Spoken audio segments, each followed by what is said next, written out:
Hi, good morning. Hi, honey. You know what? The vlog that we had nung 14th anniversary natin. To my surprise, ang daming views. Tapos, kaya ako surprised kasi maliit lang naman yung YouTube channel ko. Tsaka, usually hindi ganun kabilis tsaka kadami lagi views. Tapos, ganda ng mga comments. Yeah. So, we just wanna say thank you. Thank you.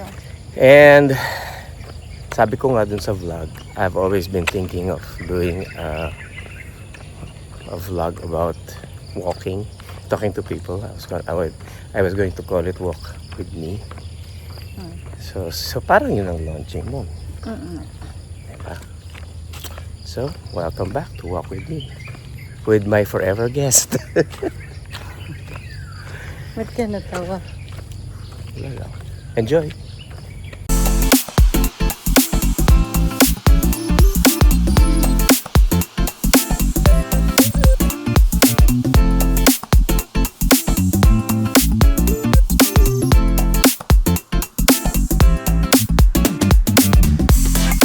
So it's 2025 already, Han. Yeah, Happy New Year.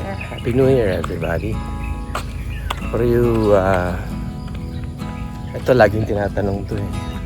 Anong nilulook forward mo? Nakatawa ako doon sa nilulook forward.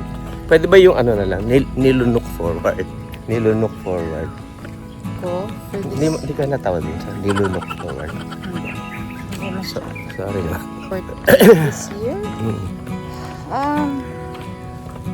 More time with you and Nate. As far as work is concerned, hopefully there'll be a better year or a good year this year. Why was 2024 a bad year for you? Hindi naman. It was just tama lang. I like that I was actually I had more time, I suppose, to not do anything. So I recorded an album, I released an album. So Yeah, and I love your album. 2025. Okay. Always naman lahat ng tao pagdating ng New Year. Lahat hopeful, lahat expectant, tapos pag gitna na ng year lahat. lahat pagod na. Kasi it's really a marathon eh, di ba? The whole year, isipin natin, isa siya mahabang marathon. So, dahil sa kapaskuhan, medyo karoon tayo ng pahinga. Kaya ako nagtatagalog kasi sabi daw, masyado ma-English yung sinasabi natin. Sensya na po. But, yeah, we have a little bit of a respite pag Pasko. Holidays. Kasi Sabi ko lang wag mag-English. alam mo, dati kasi nung bata ako, lagi akong, kasi yung tatay ko naniniwala sa pagka meron kang show ng New Year, yung your entire year will be really good. Like it's a luck. Sinimulan mo ng may blessing. Oo, parang sa gano'n. Parang it's a good luck show, parang gano'n. But Alam niyo, nilalangaw ako. But I felt like I was missing out. I didn't like it, so I told my father, sabi ko, ayoko na mag-show ng New Year. Kasi I don't get to spend the holidays with my family. So ever since that time when I talked to him, hindi na ako talaga nag-Christmas or New Year show. Once in a while, pagka yung, like yung last 2 years ago, kasi ang tagal ko nang hindi. So okay lang yan. Kapag maganda yung offer. Karaketan. So, okay lang. Pero, May trade-off kasi talaga eh. Kasi yan yung moment na magkakasama kayo, magkakapamilya. I mean, it's good naman to earn money, but the time that you spend with your family, you cannot, hindi mo na mababalik yun eh. The memories that Well, you have a Valentine's show, Feb Yeah. 13, 14, and then 21, 22. Tama ba? yeah. And Samsung 20... 21, 22. Ang Ayun. apat lang. called Reset. Bakit ba Reset yung title of show? So we decided to maybe sing all my recorded songs. Not all, but like yung mga medyo naging significant na mga songs sa career ko. So, but not all. Kasi ang dami din eh. So, I also have a show, guys. It's called OAC. Bakit OAC? It's Ocampo, Alcacid, and yung Cayabyab. ganda nun Louis, thank you, honey. Louis Ocampo, Ogie Alcacid, and Ryan Cayabyab. Ganda nun. Well, OAC also stands for Original and Absolute Classics. So that's on Feb 13 at the Soler North.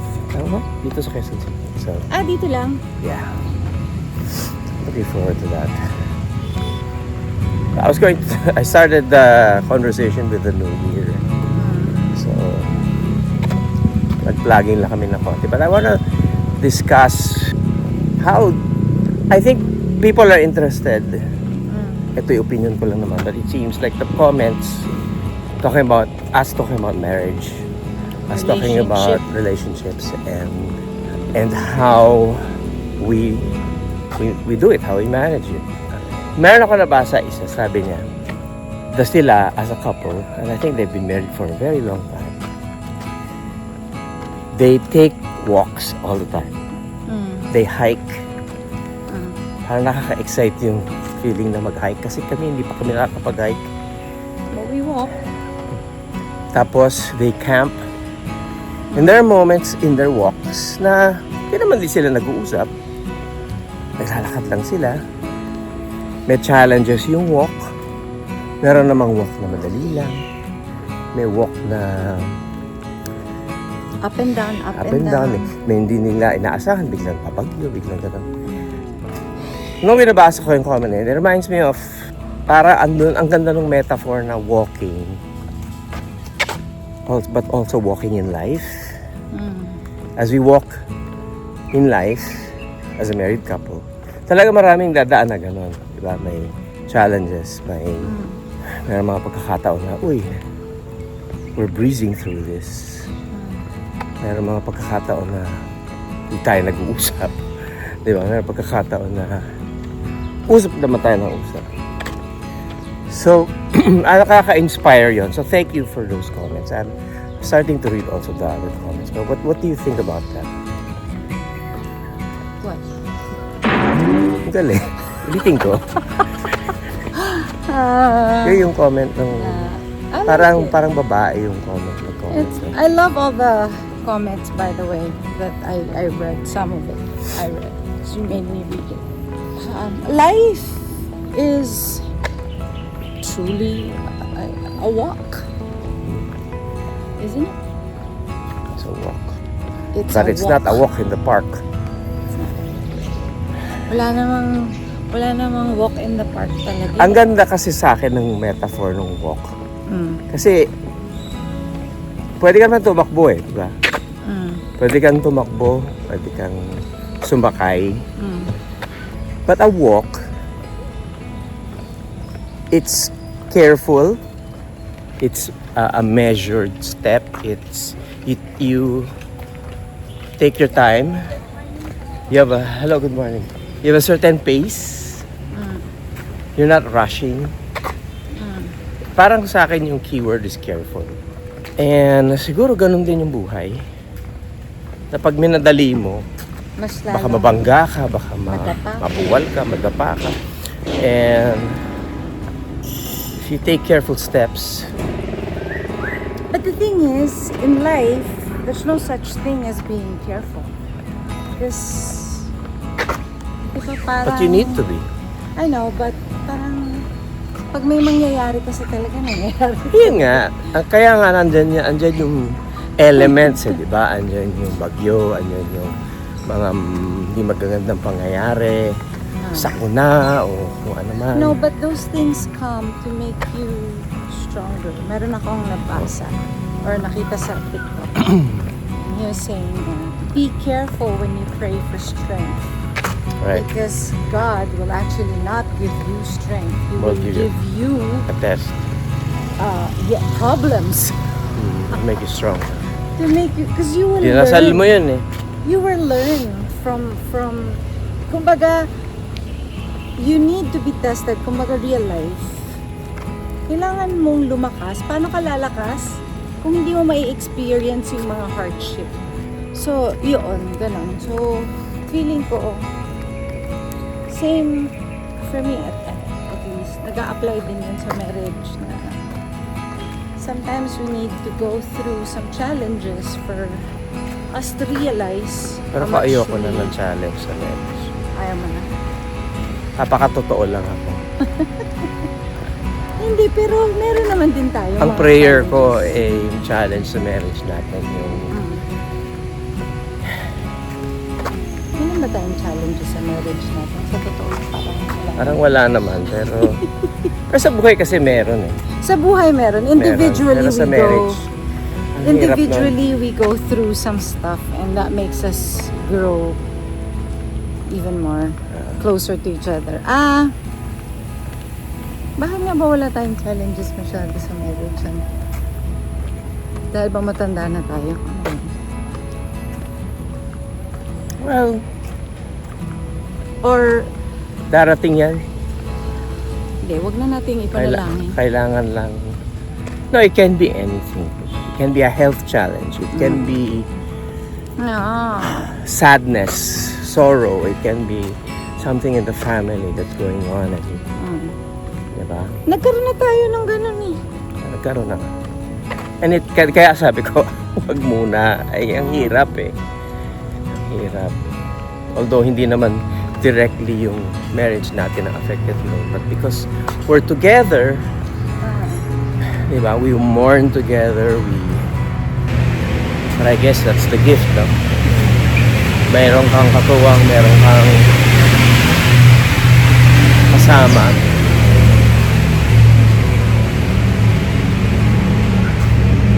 Meron akong tanong sa'yo. Kasi ito, basically, magkaiba tayo eh. Siyempre, Magkaiba tayo. babae ka, lalaki ako. Oh, okay. Iba yung taste mo, iba yung taste ko. Tapos iba yung, minsan, pananaw mo. Needs ko. Pati. Needs mo, pananaw, iba. Mm. Paano mo, sa tingin mo, how do you meet in the middle? You compromise. Galing. You... Compromise. Spell compromise. Yung lagi. Because in a marriage, you have to think that there's two of you. Kung hindi ka magko-compromise, it's not gonna work. Also, hindi naman kawalan kung minsan iisipin mo yung partner mo kesa sa sarili mo. Most women actually do that. Naisip yung partner? Yeah. Because that's our natural, kasi nga kami, You mean lahat ng babae ganon? karamihan sa babae. We think of our partners, Sabi rin naman, no? we think of our children first before we think of ourselves. That's what we do. Eh kasi, nurturing kami, so normal yun sa amin. Hindi yun Ano pala kami? Nurtured. nurtured. Of course, you also do that, but it's different for women. Grabe yung langaw, friends. Grabe. Ako rin eh. Yung bang pagkain na isusubo. Tama, totoo yun eh. Isusubo mo na lang. Yeah. Bibigay mo pa sa anak mo, sa partner. That's so easy. Yun yung compromise na sinasabi mo. I guess, hindi, sa akin, I don't look at it really as a compromise. But Selflessness. compromise meaning may mga things kayong hindi na pagkakasunduan para magka-meet, for you to meet in the middle. Kailangan meron kang i-compromise. Meron din akong i-compromise. Kumbaga, sige, support kita dyan. Oo. Matalo, manalo, support kita dyan. Hindi yung, hindi ayoko niyan. Bahala ka. Galit ako sa'yo. Pagdyang ka. Pero, kasi pag sa marriage, feeling ko you have to let the man take charge. Responsible for you and your family. So you let him take charge. And then if you see something na feeling mo, parang medyo mali yung desisyon ng asawa, then that's when you tell your husband, However, there are men who feel like, hindi nakikinig. Yun yung compromise, honey. yeah, or meron namang point na medyo emasculated yung man, di ba? Iba rin yan. Tama yung sinabi mo about letting the men Take charge. take charge. I just wanna add to that. Pero may caveat yun, no? The man has to be Godly. godly. First ka na. Kasi dun mo lang matatrust yung man. Hindi lang yun. Dun ka lang paniniwalaan ng asawa mo. Once in a while, kasi, well, at least ako, I let you take charge, right? But you do ask my opinion all the time. And I don't, hindi ko naman parating ginagawa yun. You take my opinion serious and you listen to me. Yun yung isa dun sa ano, na pag hiningi mo yung opinion ng asawa mo, pakinggan mo. Alam mo bakit? Kasi we are gifted with intuition, instinct. Men normally don't have that. You know why? Why? I think it's our connection to God. He So, gave kami us- wala connection kay God. Because you can take care of yourself. It was given to us so that we can take care of ourselves. Kasi, syempre, babae kami, mas weaker yung, physically, we're weaker. So, I see. you get what I mean? Parang, kaya kami may intuition. Meron kaming ganun. Dahil, yun ang binigay na protection ni God para sa amin. So, pag may sinabi yung asawa mo na, alam mo, ang weird ng feeling ko sa tao na yun, pakinggan mo. Kasi, Kami, tira ng tira. oo, most of the time, hindi lang most of the time, it's always correct. Because that's your wife's intuition. Like, what do you think? So, you ask me about your business, what do you think about da-da-da-da-da? Ano yung tira ng tira? Whatever. You ask me my opinion about what business ganun, or sa tao na to. And I always give it to you. But Ayun. I know that you listen, pero kumbaga hindi mo agad, parang hindi mo binabaliwala yung opinion. Alam mo kung bakit? Oh. Una-una, Mm. hindi ko kasi talaga alam kung ano gagawin ko. Mm. So, magtatanong ako dahil hindi ko alam. Pangalawa, instinctively, Mm. I defer to you. Mm. Kasi sa consciousness ko, sa mindset ko, iisa tayo. Mm. Diba? Parang ang galing nga ni God, diba? Yung sinasabi mo kanina na yung balance, no? Mm.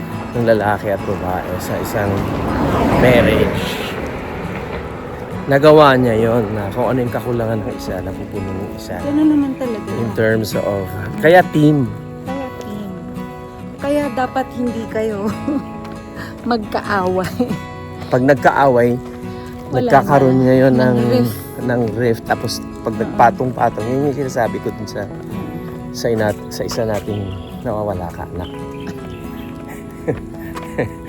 Doon sa isang vlog na pag pinagpatong-patong nyo yung maliliit na tampuhan at hindi nyo na-address, lumalaki, nagkakaroon ng crack, lumalaki, hanggang sa mabiyak. So, kailangan talaga you work as a team. You work as a team. And what are those things that you need to work on as a team? You compromise. Learn how to compromise. Learn how to listen to each other. Kasi yung love, obviously, nandun na yun eh. Pero Pride. hindi yun enough. That's in your point. Oo, hindi yun enough to make a relationship, Pero akong tatanong ha, ano, very sensitive last. to. Sensitive to. Anong sensitive? Nung Pasko kasi, itong misis ko, nasungitan ako. Which I regret. Kasi umalis ka eh. Alam ko naman Kasi, na yun ang pinagdadaanan mo nun kasi paalis ako the next day, natrabaho ako. And I understand how you were feeling. And that's why, tinanong lang kita, ano, okay ka ba? Siyempre, pag sinabi mo, ganon, alam ko na yun eh. So, I guess, eto, guys, wag nyo nang palakihin pa yung ganon. Kasi,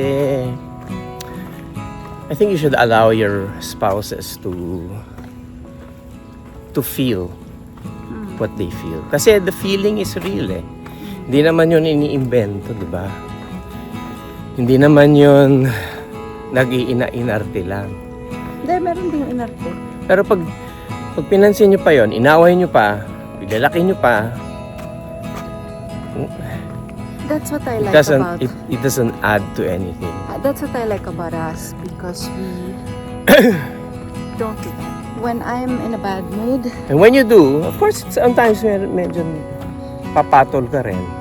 hindi It mo naman escalates. ako pinapatulan. Matanda na ako. That's Hindi what ko I na like kaya. about us. Hindi ko na kaya pumasok. Teka muna. That's what I like about us because pag masungit ako, hindi mo ako pinapatulan. So, pag masungit ka, hindi din kita papatulan. Lulolokohin lang kita. Ako masungit? I'm never masungit. Okay. But, that's what I mean. Parang, kung merong masungit sa relationship, hayaan nyo na. Ask later on. Normally naman we tell you why. Ayun, ganun lang. Yun na nga yung mga compromise, ano. Na isa yun sa mga compromise. Yung pag merong pinagdadaanan yung isa, wag mo nang sabayan. How's your feet? Ano, Ano? bakit ikaw parang hinahingal ka? Ako hindi. Kasi kanina ko pang bit-bit to. Ano? May pa? ganon, may ganon. Hiningal ako, ganon, may ganon. Yes. Nagigingit kita eh. Yeah, well, I'm thankful, grateful to God every single day that I'm married to you. Yeah, you are. Thankful and grateful that we're still okay. We're not. We're more than okay. Yeah. And I hope it seems na parang na-inspire kayo sa Relationship ko. videos na to, and gusto ko kayo encourage kung meron po kayong mga gustong pag-usapan namin, lagay nyo po yung comments ninyo. Syempre i-like nyo po tong video, Follow. tapos syempre subscribe, diba? Follow. Kailangan nyo yung subscribe button Saan ba yun? gawin, sa taas lang yung gano'n lang yun. So that lagi kayo may update. So I hope that was good for you today. And till next time, walk with me. God bless. Walk with me. Like lovers do. Ay, okay yan ah.